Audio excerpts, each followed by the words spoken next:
legtöbb inspirációt a táj adja. A környezet, a díszletek, ez adja a legtöbb inspirációt. Abba kell bele szagolnom és belenézni. És ha még az Úr segít, mert kénytelen vagyok néha minden ateizmusom ellenére fohászkodni, általában az egyik filmnél alkonyba kell 300 katonával forgatni, és akkor az időjárással kell. Mert nem mondhatom azt, hogy nem jó a napsütés, vagy ez a felhőzet ronda, hanem így csinálni és forgatni.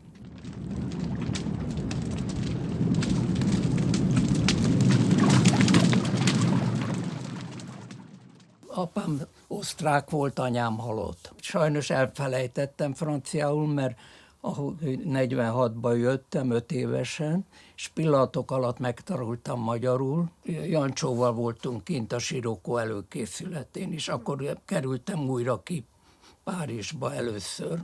És fölütöttem a telefonkönyvet, és megtaláltam az apám nevét, Johann Wild, W-vel. És akkor megkértem a Szabó Lacit, hogy hívja föl, hogy van-e Magyarországon rokon. Azt mondja, van, akkor itt a fia. És így találkoztunk 68-ba apámmal. A mi családunknak a 30-as évektől albumaik vannak. Ez egy olyan család volt, egy olyan zsidó család volt, akik állandóan utaztak. De ez, az utazás jelentette a Tiszát, és jelentette Párizst, és mindenütt fényképeztek. A nagybátyám az munkaszolgálatosként halt meg, fölrobbant egy aknán. Nevelőapám, a Kende István, az pedig, hát így rákos időben nagy ember volt. Miniszterhelyettességig vitte el, úgyhogy nem is voltunk igazán jóba 56 után. Családi okokból és családi neveltetés miatt én nagyon balos voltam. Tehát én ellenforradalmat mondtam rögtön az elején magamtól. És amikor 61-ben elkezdtem a főiskolára járni, akkor onnantól kezdve a családdal megromlott a viszonyom. Emberileg megpróbáltuk megtartani, de egész más gondoltunk a világról. Én eleinte még kisztag is voltam, akkor abból is kiléptem, és egész másképp gondolkodtam, mint a család többi tagja. És ezt hát 56-nak lehetett köszönni. Nem beszéltünk otthon filmről. Se én nem beszéltem a nevelőanyám filmjeiről, se ő nem beszélt az én filmjeimről, úgyhogy nem rosszba voltunk, de nem foglalkoztunk egymással. Másodikos koromban még építészmérnök akartam lenni, és ezért minden nap a nevelőanyám, Kende Márta, aki tévérendező, de ő grafikus is volt, úgyhogy minden nap rajzoltatott engem. Akkor rájöttem, hogy mégse akarok építészmérnök lenni, és hát jártam ki hozzá forgatásokra, és ezeken a forgatásokon úgy éreztem, hogy ez az én szakmám, az operatőrség. Vittem állványokat, mindenfélét segítkeztem, és így kerültem be a főiskolára. Nem is beszéltünk róla. Mondtam, hogy oda megyek. És életemben először a nevelőapám összeszedte magát, és protekciót szerzett nekem, hogy felvegyenek. Főiskola alatt nagy szerencsém volt, mert a Sára-Sanyi mellé kerültem, aki hihetetlenül foglalkozott velem. Tanított, feladatokat adott, és minden anyagot, amit megnéztünk, arról nekem véleményt kellett mondani, szóval egy nagyon jó tanár volt, és hát ő mellette 7 filmben voltam segédoperatőr. Ebből 4-et a főiskola alatt.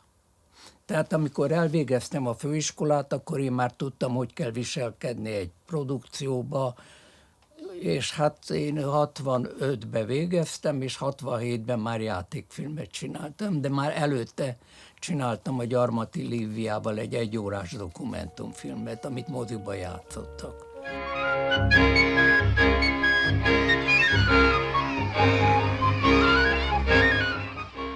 Első év után beosztottak 4 embert a Hunniába, vagy a másik, a dokumentumfilmgyárba, 4 embert a televízióba.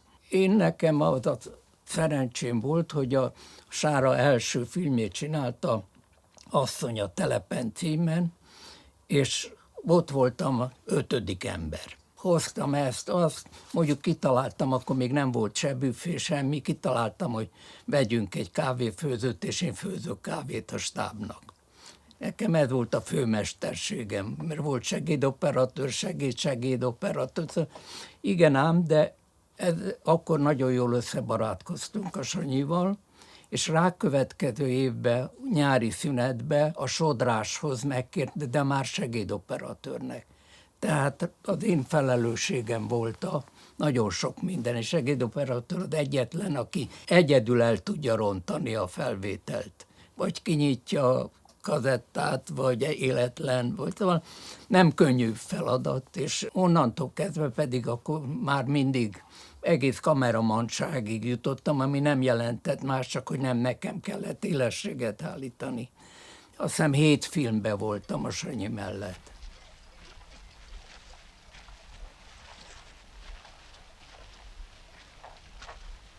Ide hallgasson, fiatalember! Maga jó gondolja meg magát, hogy köpköd. Ide jön, meggondolja magát, és tovább megy.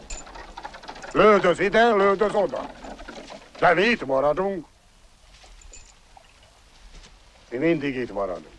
De akkor fölkért engem a Jancsó, hogy csinálja meg a csendes kiáltást. És egy hétig nem mertem elmondani a Sanyinak, hogy Mátyás király juhász, aki kalapot leszúrta, és beszéltem vele.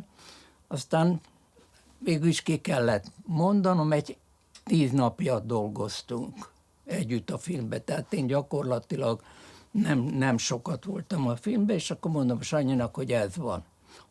A Sanyi, holnaptól már nem vagy itt. De nem rossz indulatból, hanem hogy menjek, és hát ez egy nagy lehetőség a Jancsó Miklóssal, aki abban a pillanatban már rég volt a Szegény legények sikerén, meg a világba ismert ember volt, akkor egyszer csak hirtelen kezd egy fiatal elsőfilmes operatőrrel, ez nagyon nagy dolog volt. És nem is ment könnyen az elején, mert napokig le akart váltani, hogy én nem értem őt meg. És hát én gondoltam, hát van ilyen, hát leváltják az embert. Első film, majd úgyis túl fiatalon, túl hamar jött. Hát, hogy lassú vagyok. Ez mondjuk a végén azért kiderült, hogy ez nem nagyon igaz, mert kb. 18 nap alatt csináltuk meg a filmet, és ráadásul november volt, külsőbe forgattunk, és 3-kor, fél 4-kor már sötét volt. Tehát nagyon rövidek voltak a napok. Na mindegy, szóval leforgattunk 4 vagy 5 napot, és akkor Mészáros Márta meg a Hernádi Gyula megnézték az anyagokat, a Miklós, és azt mondta, te hülye vagy, ez jó. És így maradtam operatőr. Jancsóval tulajdonképpen úgy ismerkedtünk igazándiból meg, hogy kapott valami kis pénzt, hogy a olaszliszkai zsinagógába járjon körül. Szóval ilyen motivumfilmre, ami azt jelentette, hogy nincs pénz, ad egy autót, valamennyi nyersanyagot, és megkérdezte a Somlót, hogy megcsinálná, és akkor a Somló csinált egy listát, hogy milyen lámpák kellenek, hogy fárt kell, és mondja Miklós neki, hogy erre nincs pénz, és akkor megkérdez, nekem mi kell? Hát mondom, nekem egy kézilámpa kell, egy Ariflex, ennyi. És akkor megcsináltam a filmet, és innentől már én dolgoztam a Miklóssal.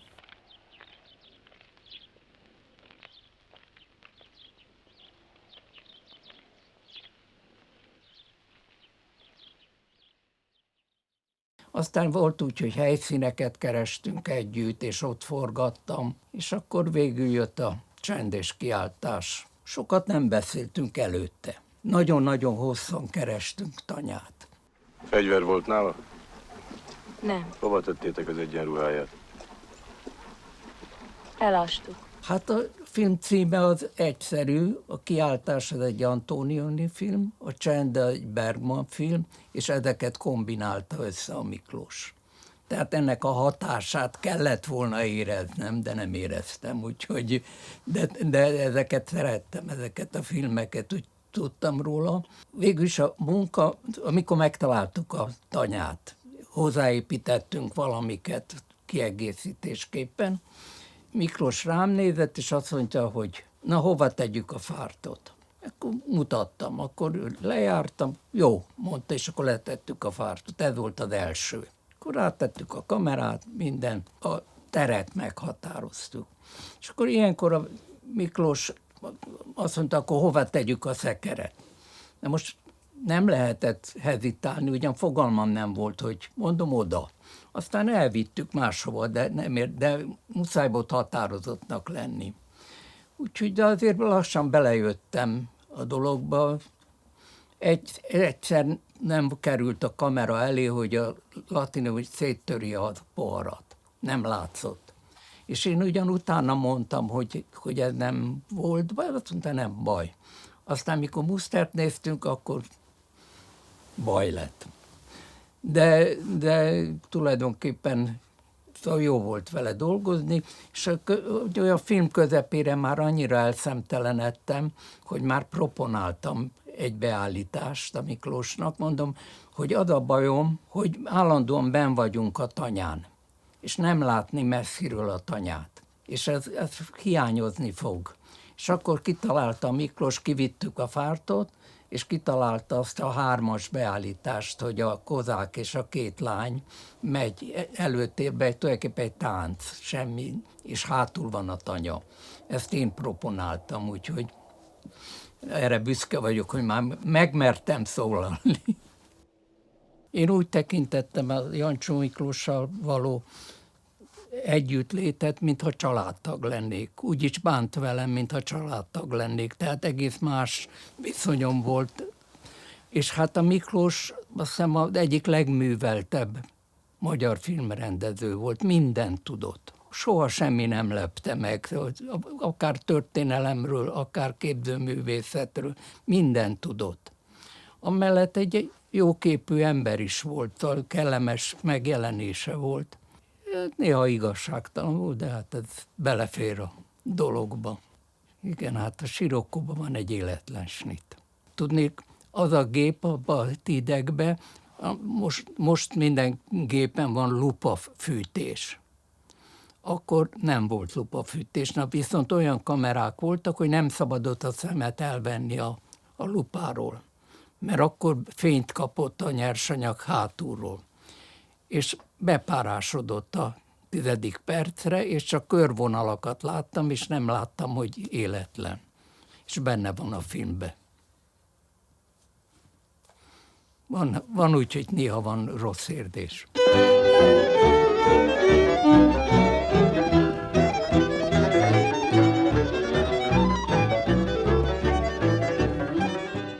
Először Franciaországban találtam olyan kamerát, egy amerikai Mitchell kamerát, amiben 12 perc fér bele, és akkor Jancsóval Párizsba sétáltunk.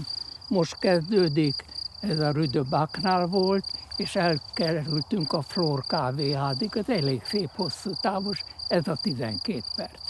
Akkor így tanultuk meg, hogy mennyi van. És én azért választottam először ezt a kamerát, mert a másik kamerákba 5 perc fért be, és a 4. perc után az asszisztens 50 másodperc, 40 másodperc, hogy a végén úgy álljon meg a kamera, hogy lehessen vágni. És mondom, akkor veszünk egy nagyobb kamerát, és akkor nem probléma, 5 perc, 6 perc, 7 perc. Na hát ez hogy végződött? 11. perce az asszisztens azt mondta, 50 másodperc, 40 másodperc van, tehát ugyanott voltunk, csak 12 perccel. Amíg egyetlen ember él, aki nem felejt, senki sem felejthet. Nem hallottam apám kiáltását, amikor ledöfték, de azóta nem alszom éjjel, mert nem akarok aludni. Nem nyugszom nappal, mert nem akarok nyugodni. Ez a domb az egész, hogy mondjam, színpadnak a közepén volt, csak akkor a szegény legényekben egy csupasz volt, az Elektrában meg ugyanígy fűvel benőve, de semmiféle bokor nem volt. Ott előtte, aminek a nyomai megvannak, meg egy nagy tócsa volt. amiben a lányok körülbelül derékig tudtak bemászni, bemenni. Ott egy járórész is volt, amin lejöttek a táncosok, akkor mögötte valahol arra felé volt egy 14 méteres építmény, ami vályokból volt, hogy természetesen teljesen nonsens, ekkorát vályokból, de hát egy speciális konstrukció volt. Mellette volt egy ugyanilyen anyagból készült, de egy kicsivel kisebb. Az akkori szokás szerint a díszletet, mikor elfogadtuk a díszletrajzokat, akkor kijöttünk a helyszínre, és nagy lécekkel kiszúrtuk a helyét. Kiszúrtuk a nagy épület helyét, és a Tamás nagyon messzire vitte el a kis épületet. És akkor elkezdtünk vitatkozni, hosszan vitatkoztunk, mondtam, olyan kell, hogy egy képbe beférjen a két épület, különben állandóan szegényes történet lesz. Végülis megegyeztünk, ahogy a végleges állapot volt, és nagyon szép is volt, és jól bírta az időjárás, minden utolsó előtti napon csapott bele a villám, úgyhogy egész jól bírta. A Miklós valószínűleg megunta az alföldi teljes végtelenséget, tehát hogy valahol véget érjen a táj. És kerestünk mindenfelé különböző kis alföldekbe, és véletlenül beleakadtunk a Gödrös Fricibe. És a Gödrös Frici, aki jól itt Ábrahám hegyen van, a családnak már nem tudom hány évtizede háza, szóval hát itt van egy nagyszerű dolog. És akkor fölhozott a Kornyitóhoz, ami itt van mögöttem, csak már nem tó, hanem csak nádas, és azt mondta, Miklós, itt lesz. És az első filmben a Égi bárány, amit itt forgattunk, az akkor még nem nyúltunk semmihez. És a teljes natúrába forgattuk. Hát itt sokkal izgalmasabbak a fényváltások, mert a Alföldön elég állandó, azonos. Itt pedig pillanatokon belül felhők jöttek, eső jött. Ez sokkal érdekesebb, fényileg érdekesebb. Aztán volt olyan film, amelynek nagy részét alkonyba vettük föl, és akkor ott ment le a nap, és akkor izgulni kellett, hogy lesz felhő, nem lesz felhő, lesz nap, nem lesz nap. Ilyenfajta izgalom állandóan volt, de ez hozzátartozik.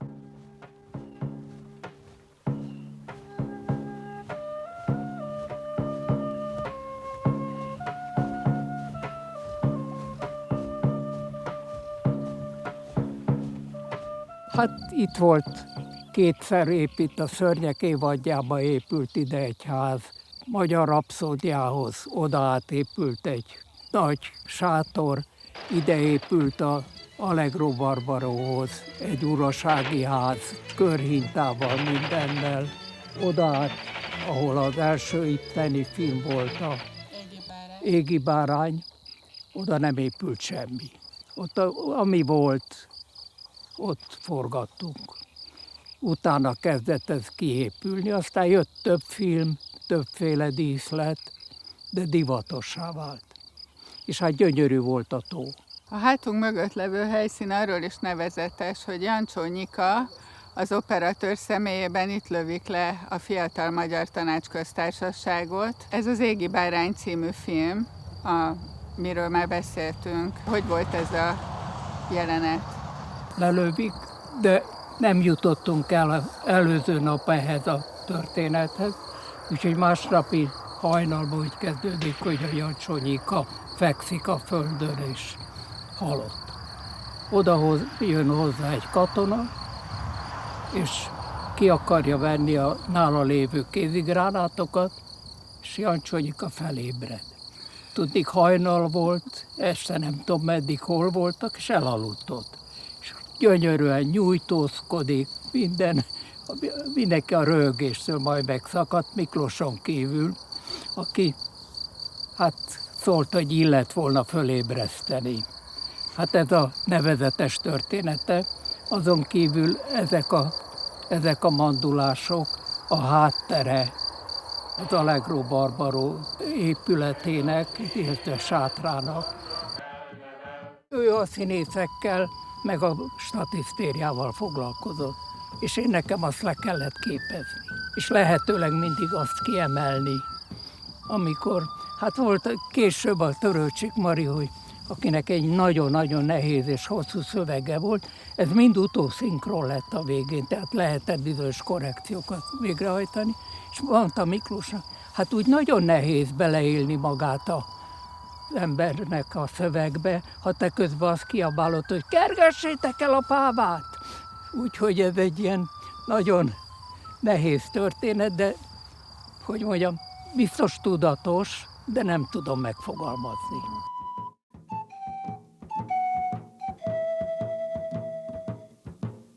Jancsonak egyetlen filmje volt, amíg 97%-ban műteremben játszódott. Ez neki is különös volt, nekem is.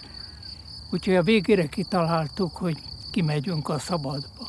És akkor ez volt a helyszíne, ahol a műteremnek a körülbelül, hát ugye 1/4 fölépítették itt egy sátorba, rendesen világítással, mindennel, és kinyílt az ajtó, és arra elmentek, aztán lelőtték őket. Azt hiszem, hogy az én találmányom volt, hogy a végén építsük föl a díszletet, legalábbis egy részét, és utána kimegyünk a pusztára. Azt hiszem, az én találmányom, de hát annyira a beszélgetés nélkül, de akkor ne azt csináljuk, hanem ezt.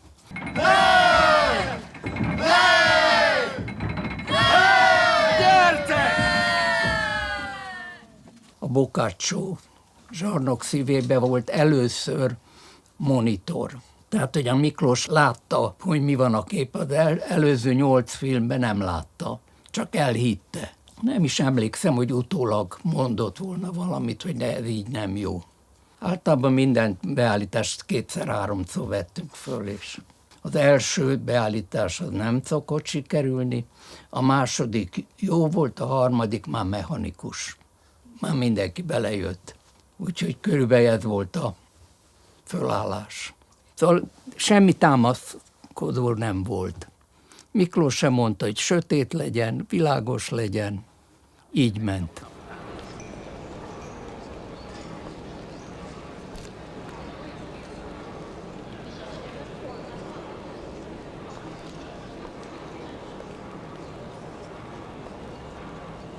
Mi ez a pisztoly? Nem ezzel gyakoroltunk, ez sokkal Másokat nagyobb. elvették. De ez nem az a különbség, fegyver. csak a ravasz kell meghúzni. Ez a Kék Duna az utolsó. Megsértődtem a Miklósra, mert egy olyan ember közölte, hogy nem én fogom csinálni a filmet, akit utáltam. És nagy örömmel közölte velem. És akkor azt mondtam magamba, hogy nem akarok a Miklóssal találkozni. És volt egy barátság, nincs.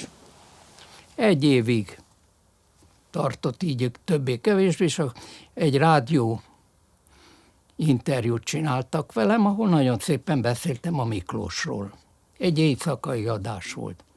De hát elmondtam, hogy milyen nagy ember, és milyen nagyszerű munkatárs, és mindenféléket. Abban a pillanatban éjjel fölhívott a Miklós, hogy akkor most mi legyen. Mondom, holnap nálatok ehetek? És azóta megint jóba voltunk. Adjon Isten lassú esőt, mossa össze mind a kettőt, tanulj emberséget. Zsolt nagyon-nagyon művelt, tulajdonképpen nagyon tehetséges ember volt, nem futotta ki a teljes formáját. Nagyon jó asszisztens is volt a Miklós mellett, jó volt vele dolgozni. Írsz majd, ugye? Persze, hogy írom. És gondolsz is rám? Minden városból hozok valamit. Nem úgy, hanem igazán. Segíts anyámnak. Nem szokott megtérni. Mire hazajössz, kifestetjük a lakást. Nem kell, csak vigyázzatok magatokra.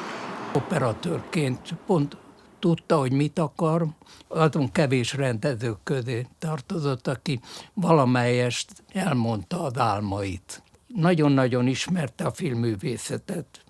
Az egyik legképzettebb ember volt filmügyben, több nyelven is beszélt, szóval kellemes ember volt. Hát a Mari egy egész különleges eset volt. Én mindig csodáltam, mert ilyen kis ázott verépként üldögélt vagy áldogált, és amikor csapó, Onnantól kezdve elkezdett játszani, és gyönyörűség volt nézni. 7 vagy 8 filmet csináltam vele, de nem igazán szerettük egymást, szóval inkább ő nem szeretett engem, de öröm volt vele dolgozni, olyan professzionális volt.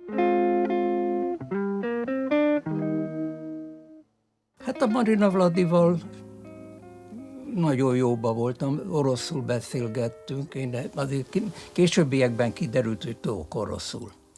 Annyira, hogy egy moszkvai fesztiválon zsűritag voltam, és oroszul tárgyaltam. De szóval Marinának jó volt, hogy valakivel beszélgethet, mert nagyon a Viszockit állandóan kereste telefonon, soha nem találták meg, úgyhogy de vele szóval jó kapcsolatom volt. Abban a filmben van talán a legtöbbet játszott jelenetem, ami az egész világon közismert. A Viszockijjal a Marina Vladi jönnek egy éjszakai utcán, amit nagyon-nagyon jól előkészítettem. Csomó lámpa lett fölkötve, fölragasztva, de mikor oda mentem este forgatni, akkor éreztem, hogy nagyon kevés a fény. Tehát, hogy meg tudom csinálni, de ronda lesz. És akkor elkezdett havazni. És akkor fölnéztem, mondtam, hogy köszönöm, és ez a jelenet, miután Последний поцелуй, az utolsó csók címen megy mindenhol a tévékbe. Ez volt a Viszocki és a Marinának a búcsú találkozása. Szóval van, amikor szerencséje van az embernek.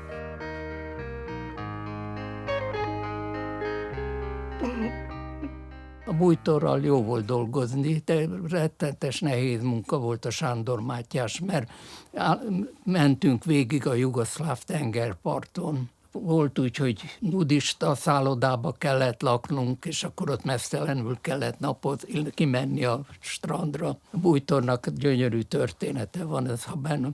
A Bújtort egy német pasi meghívta reggel hajnalban, mert hogy ne legyen meleg, teniszezni. És a Pista lement Fehérbe, ahogy szokott teniszezni, az meg a német ott állt mesztelenül egy teniszütővel a kezébe, azt mondja a Pista, hogy hát nem tudott, egy labdát se tudott visszaadni. Annyira zavarba jött. Volt egyszer, ellopták a parókáját a Bújtornak valahogy ki, bosszúból, nem tudom miért, akkor volt 2 nyugodt napunk. Nem tudtunk forgatni, úgyhogy hát egy professzionális munka volt. Szóval egy producer beajánlott, és akkor már aztán voltak ismerettsége.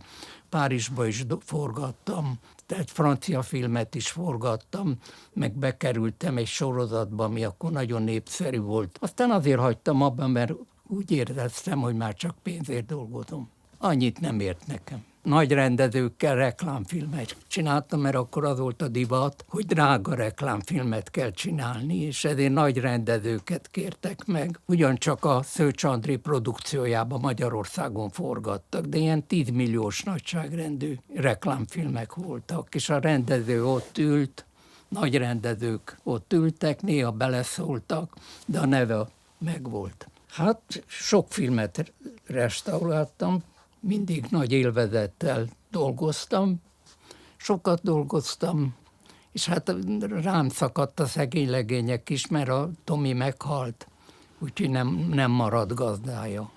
Szóval jó játék, a restaurálás. 2020-ig tanítottam a Színház és Filmművészeti Egyetemen, különböző szakos tanulókat tanítottam, megpróbáltam bizonyos fokig operatőri ismereteket mindenkivel megtanultatni. Föl volt építve egy rendszer, ami azt jelentette, hogy műteremben voltak fehér szobrok, és azon kellett kezdeni világítani, tehát hogy a lámpákkal megismerkedjenek, és fotózták. Utána csináltak 4 vagy 5 fotóból jelenetsort, ami kellett, hogy totál legyen benne, közeli legyen, tehát hogy minden méret legyen, és egy viszonylag összefüggő 5 és 10 kép közötti jelenetsor. És utána kezdődött a filmezés. Vizsgafilmek voltak, azt a rendezővel együtt csinálták, és általában kilátogattam a forgatásra, de nem szóltam bele. A Rév Marcit nem vettem föl, De volt egy jó szokásom, hogy az utolsó 12-ből 8-at lehetett fölvenni, 12 vagy 16, már nem emlékszem, a többieknek mind írtam egy levelet. Amit a titkárnő ilyet még nem látott, hogy nagyon szívesen elbeszélgetek velük, hogy miért maradtak ki, és hogy mi volt, ami nem annyira jó volt, hogy bekerüljenek az első nyomba. A Rév Marci leült, és azt mondta Marcinak, hogy maga jövőre fölveszi a Máté Tibi, garantálom. Utolsó kérdésem. Soha nem mondjuk, hogy utolsó. De azt mondja, rendező azt mondja, hogy utolsó felvétel, akkor tudja, hogy még 4-szer fölveszi.